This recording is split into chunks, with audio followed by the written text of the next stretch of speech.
오늘은 이제 복음 안에서의 신앙생활의 6번째 시간으로 감사하는 것입니다.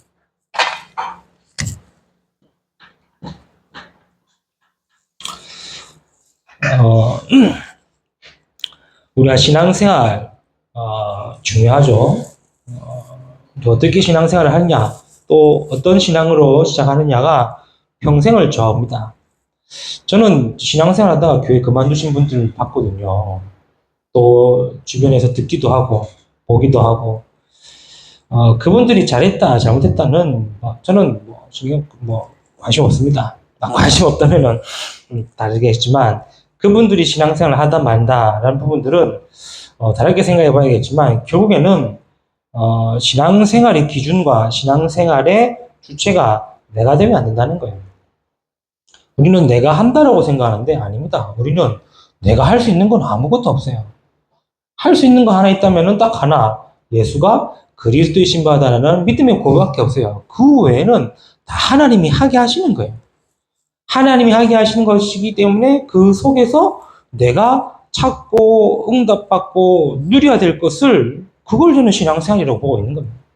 신앙생활은 한다 안 한다가 되면 안 되겠죠. 하나님이 또 할 수 있도록 해주시는 거예요. 왜 그러냐? 주님이 오늘 밤 우리를 불러가면 우리는 신앙생활 하고 싶어도 못해요. 그렇죠? 내가 이제 교회를 섬기고 막 랩런트 운동을 하고 막 목회자를 돕고 하겠다라고 마음 먹었는데 사고 나버리면 아무것도 못하는 거예요. 그건 내가 한다가 기준 되면 안 되겠죠. 하나님이 할 수 있도록 은혜 주시는 거고, 하나님이 할 수 있도록 마음 주시는 거고, 하나님이 할 수 있도록 또 혹은 경제, 여력을 허락하시는 거겠죠. 그러면 그 속에서 내가 은혜로 받았고 또 은혜 속이기 때문에 내가 이 부분을 헌신하는 거구나. 그래서 신앙생활은 다른 것이 아닙니다. 내 삶에 하나님의 언약과 계획이 있음을 계속 확인해 나가는 거예요. 하나님의 계획이 이거다 저거다 물론 이렇게 정확하게 나올 수도 있겠지만 매 순간순간마다 하나님이 나를 통해 일하시는 부분들은 우리가 확인을 못하면은 그냥 넘어갈 일이 많겠죠. 그러나 하나님이 오늘도 내 삶 속에서 하나님의 언약과 계획이 있음을 믿는 것이죠. 믿고 가는 것이죠. 그리고 내 삶에 하나님의 은혜가 있어야 하며 내가 은혜로 살아가는 것을 확인하는 것이죠. 그리고 신앙생활은 한다 안 한다가 아니라 확인하는 거예요. 내가 하나님 은혜 속에 있구나. 우리는 항상 큰 일이 생겼는데 확 피했을 때, 큰 어려움이 왔을 때에 그 어려움을 이제 무난하게 넘겼을 때, 그때만 우리는 은혜라고 생각하지 않습니까? 아니요. 24시 은혜 속에 있음을 내가 확인하는 거예요. 그리고 내 삶을 통해 하나님의 살아계심과 하나님의 역사하심이 나타내진 것을 확인하는 거죠. 그래서 우리에게 최고의 질문은 너 예수 믿지가 최고의 질문입니다. 그렇죠. 너 예수 믿어? 최고의 질문이에요. 그렇죠. 너 예수 믿구나. 최고의 칭찬이에요. 반대로 얘기할 거예요. 얼마나 내가 예수 믿는 티를 안 내고 얼마나 내가 예수 믿는다는 부분이 이게 안 나타나면은 너 예수 믿었어? 이런 질문이냐. 너 당신도 교회 다녀요? 그거는 진짜 욕입니다. 욕으로 들으셔야 돼요. 그렇습니까? 왜요? 나를 통해 하나님의 살아계심과 역사하심을 확인하는 게 신앙이에요. 그래서 이스라엘 백성들이 그냥 출애굽하고 광야 가는 그 자체가 하나님의 언약과 계획이 있음을 보여주고 또 하나님의 은혜 가운데 있는 게 보여지고 하나님의 살아계심과 역사하심을 보게 되는 거예요. 그래서 가나안 정복할 때에 이미 뭐라 그럽니까? 그들의 간담이 녹았다고 그러죠. 왜요? 하나님이 살아계심을 봤어. 이스라엘은 지금 40년 동안 궁시렁 정시렁 궁시렁거리고 불평불만 짜증 원망하고 있고 가지만 그들은 이미 하나님의 은혜 속에 있고 그들은 하나님의 가나안 정복이라고 하는 하나님의 계획 속에 있고 그들이 광야 살아가는 자체가 하나님 살아계심이 온 땅에 증거된 거예요. 신앙생활이 그런 겁니다. 그렇죠.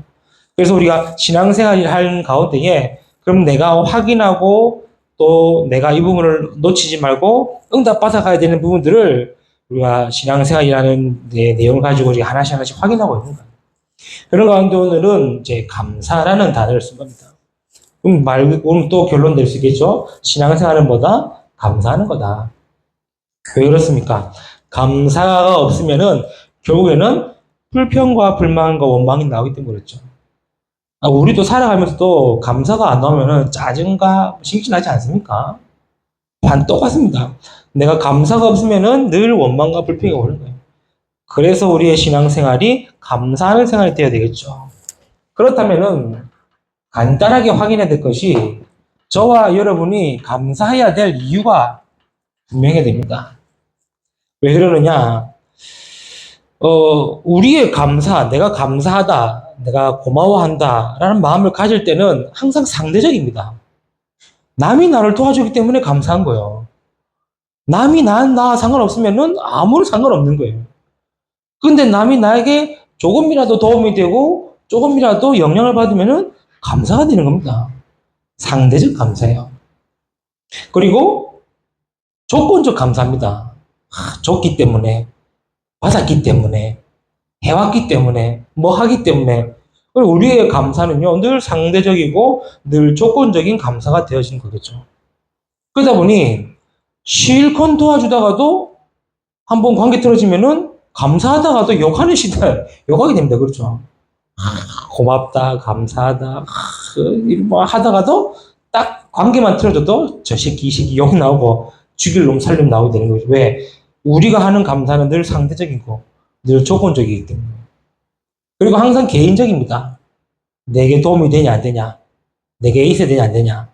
나 도움 되면은, 아이고, 감사합니다. 아이고, 고맙습니다. 근데 도움 안 되면은, 네. 이 정도 아닙니까? 네, 네. 이렇게 되는 거예요. 하나님에게 대한 감사는요, 상대적도 아니고 조건적도 되면 안 됩니다. 그렇죠? 하나님 내게 오늘 은혜 주시니까 내가 감사합니다. 그런 상대적 조건 되면 안 돼요. 하나님 내게 응답 주시니까 내가 감사합니다 하면서 감사원금 내는 그런 조건적인 감사가 되면 안 돼요. 그렇죠. 어떤 감사해야 됩니까? 당연한 감사가 있어야 됩니다. 왜요? 에베소서 2장 1절 3절의 말씀을 보면 아시겠죠? 허물과 죄로 죽었다 그랬어요. 이미 우리는 허물과 죄로 죽어버린 영혼이었어요. 그때에 너희는 그 가운데 행하여 공중 권세 잡은 자를 쫓을 수밖에 없는 영적인 상태요. 그 진노 아래에는 진노의 상태였다는 거예요. 그런데 그곳에서 하나님은 그리스도를 보내셔서 우리를 뭐 하셨습니까? 구원하신 거 아닙니까? 이 구원은 단순하게 구원받았다가 아닙니다. 이 세 가지의 완벽한 문제가 완전히 해결된 걸 구원이라고 그래요. 하나님을 떠나서 허물과 죄로 죽었던 나를 그리스도로 말미암아 살리신 거예요. 공중 권세 잡은 자를 쫓을 수밖에 없고 세상의 풍조를 따를 수밖에 없었던 나의 영적 상태가 하나님의 자녀의 신분으로 바뀐 그것이 구원인 거예요. 본질상 이래도 저래도 진노 아래 있고 진노받을 수밖에 없는 그 영적 상태를 하나님의 자녀의 신분과 권세의 축복받은 상태로 바꿔버린 것이 구원인 거예요. 그래서 우리는 감사해야 될 이유가 있다면은 당연한 것이다. 내가 그리스도로 말미암아 구원받음으로 감사하는 이유는 당연한 것이다. 그렇죠? 그래서 하나님의 감사는요, 상대적과 조건적 감사가 아닙니다. 당연한 감사. 왜 우리가 하나님께 감사해야 됩니까? 감사의 이유를 알아야 돼요. 필연적이기 때문이죠. 이 말은 무슨 말입니까? 구원받아 놓고도 감사 안 하면 계속 뭐가 찾아옵니까? 베드로전서 5장 7절 말씀에 7절 8절 말씀에 뭐라 그러죠? 우는 사자처럼 삼키질을 찾고 있는 거예요.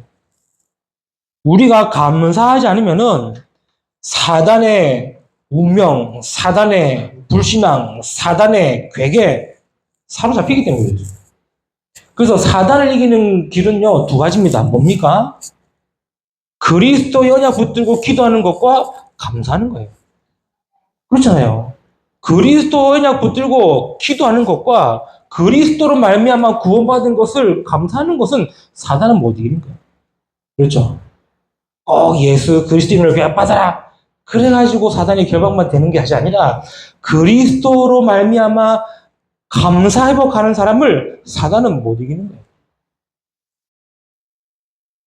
왜 그렇습니까? 우리가 감사를 하지 않으면은 계속 찾아오는 게 불신앙이에요. 불신앙이 들어오면은 원망이 들어오고, 원망이 들어오면 불평이 들어오고, 불평이 들어오면 뭐가 들어옵니까? 모든 게 다 들어옵니다. 그래서 감사의 이유가 정확해야 되는 거고. 그러면 우리가 감사해야 되는 이유가 뭐겠습니까? 그냥 감사가 아닙니다. 변하지 않는 절대적인 감사해야 됩니다. 왜요? 오늘 말씀 받았지 않습니까? 변함이 없어요. 하나님이 주신 구원, 변함이 없어요. 하나님이 함께 하시고 은혜 주시는 거 변함이 없어요. 하나님이 약속하신 축복과 응답 변함이 없어요. 그래서 감사하는 겁니다. 그렇죠? 내가 있고, 내가 받았고, 내가 누리고, 그런 감사가 아니라 하나님의 절대적인 언약과 복음과 말씀과 은혜이기 때문에 변함없기 때문에 그래서 감사하는 겁니다. 그렇죠? 감사가 안 된다. 이것부터 확인하셔야 돼요. 아, 내가 진짜 감사가 왜 안 될까? 내가 구원받았는데도 왜 안 될까? 내가 감사해야 되는데 왜 안 될까? 이거 생각하시면 되는 거예요. 그럼 진짜 감사 안 된다. 그러면 다른 거 생각하지 말고 그리스도 그 이름으로 기도하면서 감사가 회복되도록 기도하시면 돼요. 그렇죠? 왜요? 우리의 감사는요, 당연하게 필연적이고 절대적이기 때문에 그렇죠. 그래서 하나님께 드리는 감사는 당연한 감사, 필연적인 감사, 절대적 감사. 조건적이고 상대적이고 개인적인 감사가 아니라 당연한 감사. 그렇다면 두 번째로 감사해야 된다면은 우리가 무엇에 감사해야 됩니까? 감사의 내용을 알겠죠. 그래서 우리는 감사의 내용을 지금까지 말씀 중에 계속 들었습니다. 정리만 하겠습니다. 우리는 그리스도 하나로 충분합니다. 그렇죠. 그리스도 하나로 충분해요. 우리는 그리스도 하나로 끝내면 됩니다. 우리는 그리스도 하나로 만족하면 됩니다. 그리스도로 충분하지 않으니까 다른 것을 찾고 있잖아요, 우리가. 그리스도로 끝내면 되는데 끝이 안 나니까 다른 것을 찾고 있잖아요. 그리스도로 만족하면 되는데 안 되니까 다른 것 찾고 있지 않습니까? 그래서 우리의 감사의 내용은 뭐다? 그리스도로 끝나면 됩니다. 그렇죠. 사나 죽으나 내 주 예수 그리스도만 종기 나타나기를 원한다. 내 안에 그리스도가 사시기 때문에 그리스도만이 나타나기를 원한다. 바울이요. 왜 계속 바울 얘기하고 왜 계속 바울에 대한 이 서신들이 성경에 많이 나와 있느냐? 지금까지 나왔던 사도들 중에 바울만큼 제대로 하는 사람 없었기 때문에. 말 보세요. 전부 다 바울 내용 아닙니까? 말 보세요. 내 주 예수 그리스도로 충분하다고요. 내가 사는 것도 그리스도로니 죽는 것도 유익하다는 거예요. 이건요, 보통 말 아닙니다. 그렇죠? 내가 그리스도로 살기 때문에 죽는 것도 그리스도 때문이라면은 내 죽음이 유익하다고 할 정도예요. 감사의 내용입니다. 그리스도로 끝내시기를 축복합니다. 그리스도 하나만으로도 감사해 주셔야 돼요. 그리고 우리가 감사한 내용이 뭡니까? 그리스도로 충분한데 또 생각해 보니까 이걸로도 충분해요. 뭡니까?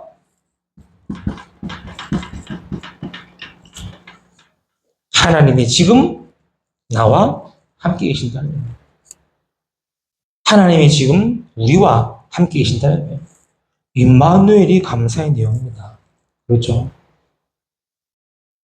아니, 하나님은 내가 여유롭고, 내가 뭐 갖추고, 내가 내가 좀 잘 있을 때만 함께 하십니까? 아니잖아요. 내가 좀 어려울 때도 하나님 함께 하시고, 내가 좀 힘들 때도 함께 하시고, 내가 기쁠 때도 함께 하시고, 그러니 감사의 내용은 하나님이 함께 하신 것으로 끝나면 됩니다. 그렇잖아요. 그런데 계속 우리의 감사의 감사가 조건적이고 상대적이기 때문에 이 내용조차로도 감사가 안 되는 거예요. 감사하시길 축복합니다. 내 주 예수 모신 곳이 그 어디나 하늘나라. 하나님이 함께 하시는 것 그 현장이 뭡니까? 우리가 계속 얘기하는 보좌가 단순한 내용이 아니잖아요. 하나님의 나라가 임하는 것이고 하나님의 나라가 내 속에 임하는 것이고 이거 하나만으로도 감사 내용 충분하죠. 그런데 또 있습니다. 우리가 감사할 내용이 뭡니까?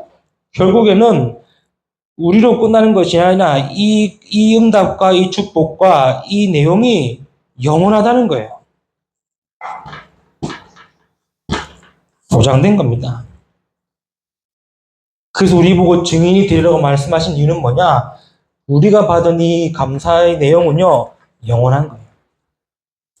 그래서 나로 끝나는 것이 아니라 나의 은혜와 나의 감사가 우리 후대들에 전달되는 거예요. 그래서 아까도 얘기했지 않습니까? 출애굽기 20장에 6절에 뭐라 그럽니까? 나를 사랑하고 내 계명을 지키는 자는 하나님이 천대까지 은혜를 베푸신다는 거예요. 끊어지지만 하면 돼요. 은혜가 끊어지지만 하면 돼요. 그래서 우리 자녀들이 뭐만 하면 되느냐? 감사만 하면 되는 거예요. 감사. 조건적으로, 상대적으로, 계산적으로 감사하는 것이 아니라 절대적인 감사, 당연한 감사, 필연적인 감사. 그렇죠. 자, 그렇다면은 어떻게 감사하면 됩니까? 감사할 수 있는 방법이죠. 감사하라고 하는데 어떻게 하면 됩니까? 그냥 감사하면 됩니까? 아니요. 그래서 변하지 않는, 변함없는 하나님의 말씀 속에 있어야 되는 거예요. 그래서 오늘 말씀에 뭐라 그럽니까? 아무것도 염려하지 말고 다만 모든 일의 기도와 간구로 너희 구할 것을 감사함으로 하니라. 그렇죠. 이 말은 뭔 말입니까? 그냥 염려하지 마라. 이 말이 아닙니다. 말씀과 함께 한다면은 염려할 필요 없다. 이 말이잖아요. 말씀 안에 있다면은 염려할 필요 없다. 이 말이에요. 왜요? 하나님의 말씀은 변함이 없기 때문에. 그래서 아무것도 염려하지 말고 모든 일에 기도와 간구로 너희 구할 것을 감사함으로 하는 게 아니라 감사의 방법은 말씀 붙들면 됩니다. 그렇죠. 감사할 수 있는 방법은 말씀 붙들면 돼요. 그리고 뭐 하면 되느냐? 데살로니가 전서 5장 18절에 뭐라고 그러죠? 범사에 감사하라. 왜요? 그게 오늘 말씀 나왔지 않습니까? 우리가 하나님의 은혜 안에 있고 은혜 속에 있으니까 괜찮다는 거예요. 억울한 일 당했습니까? 은혜 속에 있기 때문에 그게 은혜 받는 통로가 됩니다. 좀 문제 있습니까? 은혜 속에 있기 때문에 하나님은 그 문제를 통해 은혜 받기 원하시는 거예요. 욥기서 내용이 다 그 내용 아닙니까? 욥이요. 큰 문제가 오고 어려움이 오고 자기에게 시험이 왔을 때 그것이 문제고 어려움이고 시험이 아니라 하나님의 은혜를 확인하고 은혜 받는 통로예요. 그러니 범사에 감사하라. 범사에 모든 일에 감사하라. 그러면서 뭐라 그럽니까? 이는 그리스도 예수 안에 너를 향하신 하나님의 뜻이니라. 감사하는 겁니다. 그렇죠. 그래서 모든 일을 두고 감사합니다. 왜? 은혜 안에 있기 때문에. 은혜 속에 있기 때문에. 아무것도 염려하지 말고 기도하랍니다. 왜? 말씀 붙들고 기도하면 되기 때문에. 그렇죠? 그리고 세 번째 뭡니까? 우리가 감사할 수 있는 방법은 뭡니까?